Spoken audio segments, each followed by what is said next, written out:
Hello, this is Mish, and welcome to this review/theories on the Legion TV show created by FX. So this show is based on the Marvel comics. This will contain spoilers, so if you're not up to date, go watch it and then come back at a later point. So this TV show has 8 episodes. Currently we're up to episode number 5. So I've held off doing a review on this show for a few reasons, mainly because the show's so ambiguous that I thought I wanted to wait to a point where I could confirm some thoughts and theories. But the thing is, even with episode 5 just occurring, I'm still in the same boat. So also, to add to this, whilst I'm fairly clued up with the X-Men world, universe and X-Men characters, the Legion comics really passed me by. So if you're after heavy comic references and heavy comic book tie-ins, this probably isn't the theories or the review for you. So I'll have some X-Men stuff, but not a large amount. So I'm trying to take the show as a holistic entity of its own, but my thoughts is that it will tie in with the X-Men series in the future. So with all that said and done, so what I'm going to do is break down the episode into a timeline. So the basic what has occurred with David so far, and then I'll just give you my thoughts on his power and a few other questions as well. So to start with, David is obviously adopted, so he's been given to the family there. So we have flashbacks at the very start when he's a child, flashbacks to a family dog called King. But this dog doesn't actually exist, so just remember that. So they never had a family dog. So then we see David as an adolescent, and he's starting to have power. So things manifesting, abilities manifesting, and possibly mental issues happening there. So then we see David as a young man, having those mental issues, having the interviews with a therapist, the relationship issues with his partner, and this all really leads to a critical point that ends up putting him in a psychiatric ward. So we also see this is all spurred on by the character which is called Benny. So once again, that character may not have existed.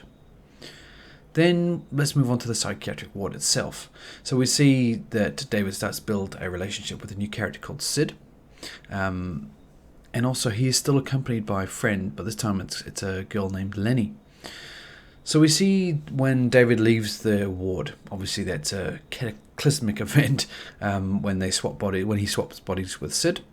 So an impressive leaving of that situation and pretty much destroys the place. So then we see that David is captured by that organization, the government organization, and Sid is then recruited into Dr. Melanie Bird's team. So we see also that David is struggling with the interview, trying to hold back his powers, confused about what's actually happening. Then he's saved by Sid and her colleagues at that point. And after that, we start to see Dr. Melanie Bird really breaking into David's mind, trying to understand his abilities, his powers, or perhaps is he actually schizophrenic. So whilst I know she's saying he's not, I think that this is a suggestion there that she still may think he possibly is. So that's really kind of a timeline of what has occurred in his life. Many things I've flashed over, but I just wanted to get the main point there. So now the summary of David's powers and his abilities. So we know from the start, David is a very powerful mutant. His father probably is Professor X from the X-Men. So he was probably given away. My thought would be he's given away to protect him and protect his identity, so he's not related to Professor X. It might have been, there might be other reasons, but that for me is probably the most logical. The fact that we know nothing about that, and Professor X is his father in the comics. I know that much. But it would seem that the powers that is passed on to David is definitely Professor X. Some of them. But it seems to be amplified greatly as well. So as a child, I think along comes a parasite or another mutant who doesn't have a physical form that somehow joins on to David as a young boy. So remember, we're just talking about his abilities here. So from that point on, the parasite has always been with him, and that's a representation of King the dog, Lenny and Benny. So that's those characters, that Parasite, those people that no one else could see. That's the reason, obviously, why he's been put in a psychiatric ward. But coming to the now, episode 5, and it would appear David actually has finally figured out that this character, what this character is. So now he's speaking to it, and this is really helped along by Dr. Melanie Bird giving him that relaxant, trying to let them get into his mind. What they've done is they've allowed him to give in to, willingly accept or give into the presence, the parasite within himself. So that's where we are now. David has really lost control. The parasite has taken over. But yeah, I think that kind of points out there that he still is a very powerful mutant, but the parasite is in him and has been in him the whole time, and that's what's causing him trouble. So if they get rid of the parasite, what will David be like without him? So for me, at this point, there's two main questions. Question 1: who is the parasite within David? Many people have suggested, I've seen quite a few YouTube videos on it, quite a few comments, people suggesting that there's a character called Shadow King. Now, it makes sense because Shadow King has possessed him within the comics, historically. And if I just give you a quick line from the details around the Shadow King as well. So Shadow King is an entity of pure psychic energy, which feeds on hatred of humanity, manifesting itself by possessing the bodies of humans. Which that really sounds exactly like the character of the one that's the parasite, which is in him. So that does make sense. It's feeding off his negative energy, his hatred, his anger at that time. That's what that character is. So that really makes sense. So for me, that kind of, I give that the thumbs up. I think that's correct.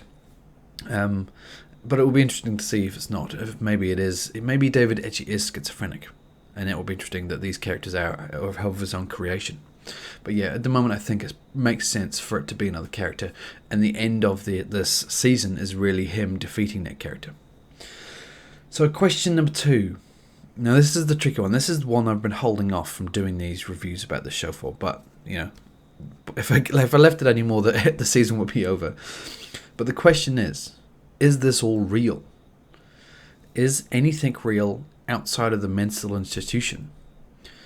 So a few points to note. We've had many flashbacks here.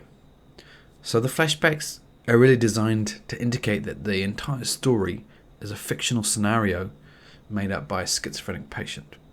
And he's manifesting the stories around other inmates that's around him.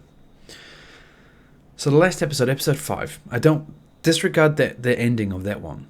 For me, the ending is actually the Shadow King, or the parasite, trying to confuse David and the other people by controlling their mind and putting them in a scenario of you're all in a mental institution, just to buy his time.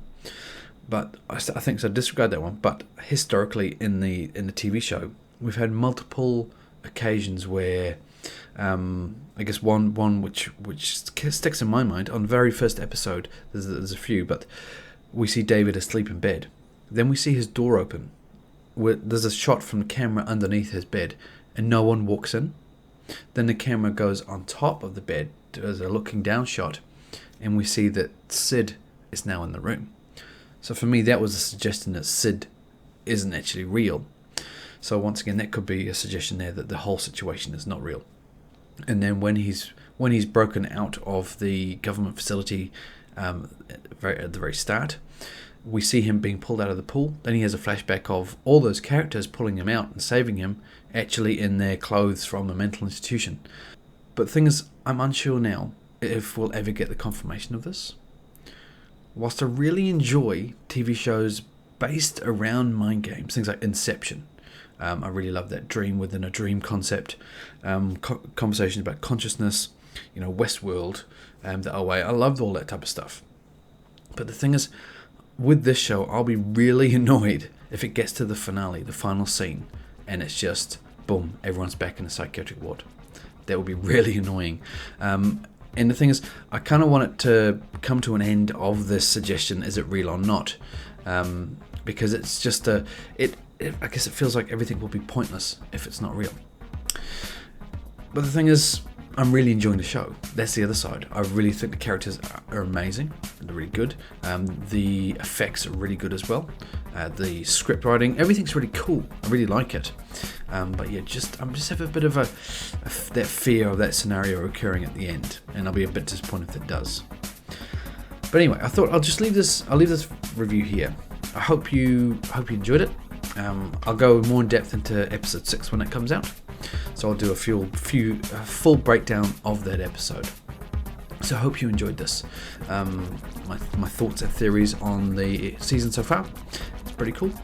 So yeah, please thumbs up if you like the video, comment as always down below, subscribe for future content from myself. Until next time, this is Mesh, and I'll see you later.